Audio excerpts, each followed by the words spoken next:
I don't know where this train of thought is going to take me. I don't know if I'm going to even come to a solid conclusion, but I was just thinking as I was driving, I was listening to Drake's You Broke My Heart song, and I think he has a few songs like that that just generally have this vibe of like, damn, I did so much for you. And that's not me saying it as like a baby girl Drake stan, just to be clear, but I was just thinking of how there are some people in the world who, and it's not to say that they're better or they're more empathetic, because I don't even necessarily think that's always true, but there's just some people whose lives and their stories and like their circumstances, especially in relationships, require so much emotional sacrifice or emotional labor, particularly with women.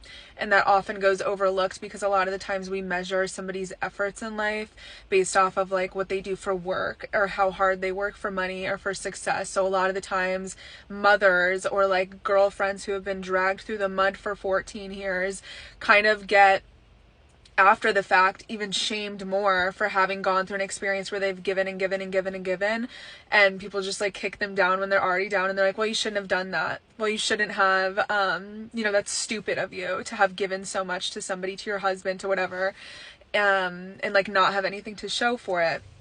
And I guess I'm not necessarily enabling that, because my advice to anyone that does do that is to be more selfish and is to not sacrifice so much for other people. But as someone that's also felt indebted to myself, because I feel like there's been things where I've let something slide a million times, I was the bigger person a million times, I sucked it up and said, you know what, this is gonna be better for a relationship, it's gonna be better for our personal development for me to just overlook this and just give more. And again, that's not coming from a narcissistic place of saying I'm just a giver, I'm just an empath.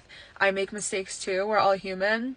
We all have bad traits. But I do want to believe that people who feel like they've gotten the short end of the stick and had to learn that lesson the hard way, that they've given and given and given to the wrong people or the wrong situations, or they say, oh my god, I put my heart on the line, or I sacrificed this thing, or I gave up so much just to have nothing show for it, or just to have this relationship end, or just to have this person end up screwing me over. I'd like to believe that in the same way, someone who has been working hard at a job and for money their entire life finally pops off at like 35 years old and gets that, big whoosh of success and money, and it's like, oh my god, all this paid off. I'd like to believe that people who also go through those emotional trials and tribulations of like just getting back up again, just getting back on the horse, just brushing yourself off and being able to do it again, equally get rewarded in a similar way.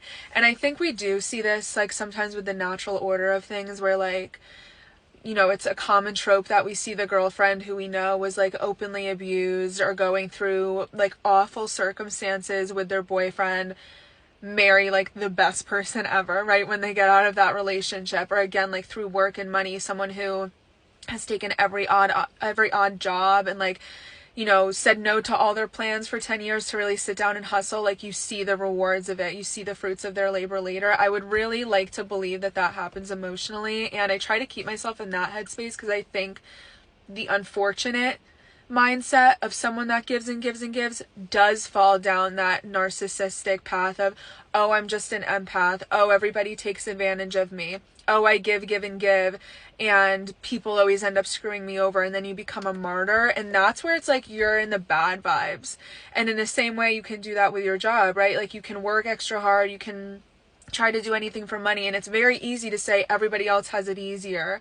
Like, I can't believe all this work I put in and nobody acknowledges it, or nobody celebrates it, or I never get rewarded for it.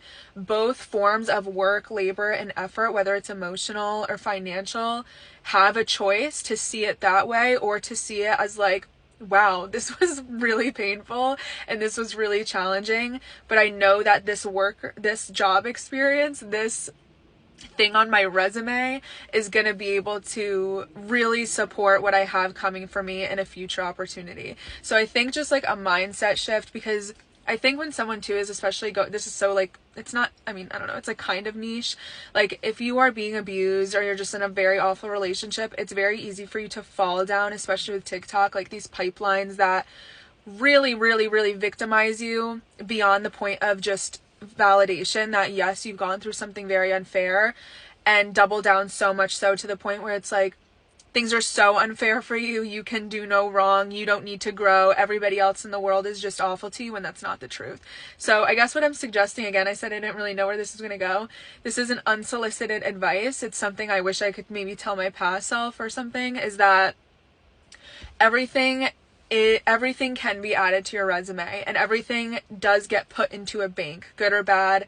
And I think that everything does eventually come to you, but if you're not willing and open and accepting of it being good for you, a good outcome, and rather, again, wallowing and being like a martyr, you're probably going to get that. And it's just a matter of perspective and belief and faith. And I'm saying this with a smile on my face because I think I'm just at the point where there's so many things that have happened in my life where I'm just like, I can't believe that's how that went. I can't believe that this just happened. I can't believe that this is the way the dominoes fell. And I know it could be worse. It's not something where, you know, I think I'm the most unfortunate person in the world at all. That's literally not it. But just where I've always kind of had this thing growing up where I'm like, when is it going to pay off? Like, when is this shit going to hit? When am I going to see the rewards for this? And I think I've gotten to a place where I am so blindly faithful that, like, I just don't care anymore because I know it's going to work out for me. I know that everything is going to make sense. I know that everything is going to click eventually. So I just go about my life. I go about my day. I'm not jaded. I'm not, you know, cynical. If something awful happens to me or something painful or something triggers me, I'm just like, yep. But then it rolls off my shoulders because I'm like, well, yeah, this is being added to the bank of what's eventually going to be it paying it forward back to me. Like, it's all going to pay off. Everything happens for a reason. I think that that's my final conclusion. I guess what I'm trying to say is that your intensive emotional labor, even though at times it might feel like it was all for no reason, or it was a waste of time, or it went unacknowledged, unappreciated, unnoticed, maybe it does to other people, but I think that God, spirit, the universe, whatever you want to call it, does keep a running list and resume for you of like what you have endured and the strength that emotional labor requires, and you will be rewarded for it.